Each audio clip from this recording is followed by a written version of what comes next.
দোকান সব আটকে গিয়েছিল, কারণ বাজারঘাট তো ওপারে। ঠিক সেরকমই মানুষের অভিযোগ ছিল জমি দখলের। জমি হাত বেহাত হয়ে গেছে, জমি বেদখল হয়ে গিয়েছে। তো সেই জমি ফেরত দেওয়ার প্রক্রিয়াও শুরু হয়েছে।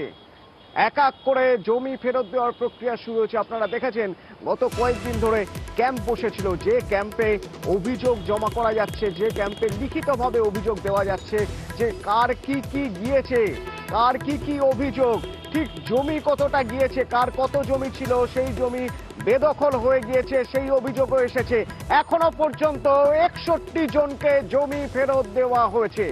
সোমরাজ প্রতিনিধি আমার সঙ্গে রয়েছেন সরাসরি। সোমরাজ আরো ভালো বলতে পারবেন। সোমরাজ, 61 জনকে জমি ফেরত দেওয়া হচ্ছে, বা এই যে প্রক্রিয়া চলছে এখনো পর্যন্ত, সেই প্রক্রিয়ার বিষয়ে জানতে চাইবো, কতটা জমি ফেরত দেওয়া গেল?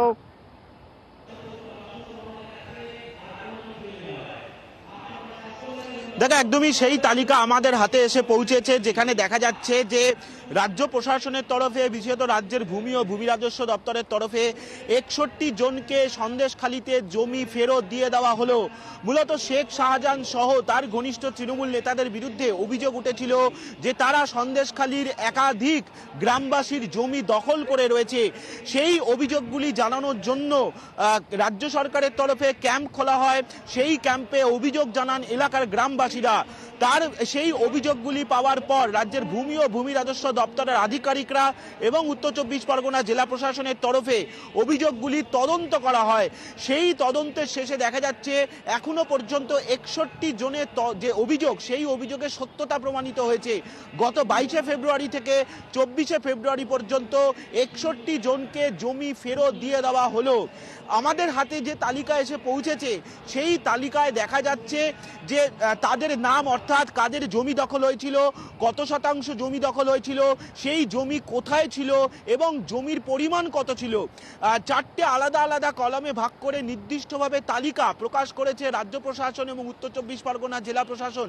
সেখানেই দেখা যাচ্ছে যে প্রত্যেকের নাম ধরে ধরে কতটা জমি তাদেরকে ফেরত দিয়ে দেওয়া হলো এবং কতটা জমি পাওয়ার জন্য তা অভিযোগ করেছিল, সেই অভিযোগের নিষ্পত্তি করে দেওয়া হলো রাজ্য সরকারের তরফে। একাংশ মনে করছে যে সন্দেশখালীতে রাজ্য সরকার আস্থা ফেরাতে চাইছে গ্রামবাসীদের, গ্রামবাসীরা যাতে রাজ্য সরকারের উপর আস্থা রাখে, তার জন্য এই প্রক্রিয়া শুরু হয়েছিল এবং এখনো পর্যন্ত 61 জনকে জমি ফেরানো হয়েছে। আমাদের কাছে সেই এক্সক্লুসিভ লিস্ট রয়েছে, যে লিস্ট বলছে 61 জনকে এখনো জমি ফেরানো হয়েছে। ধন্যবাদ সোমরাজ। কিন্তু সন্দেশখালীতে একদিকে যেমন জমি ফেরতের প্রক্রিয়া চলছে, যে যে অভিযোগ ছিল সেই অভিযোগগুলোর তদন্ত চলছে, আর একদিকে পুলিশি টহলদারি চলছে, নতুন করে যাতে উত্তেজনা না ছড়ায় সিসি ক্যামেরা বসানো রয়েছে, যাতে কোনোভাবে কোথাও কোনো রকম সমস্যা হলে, অপ্রীতিকর পরিস্থিতি হলে পুলিশ সঙ্গে সঙ্গে অ্যাকশন নিতে পারে।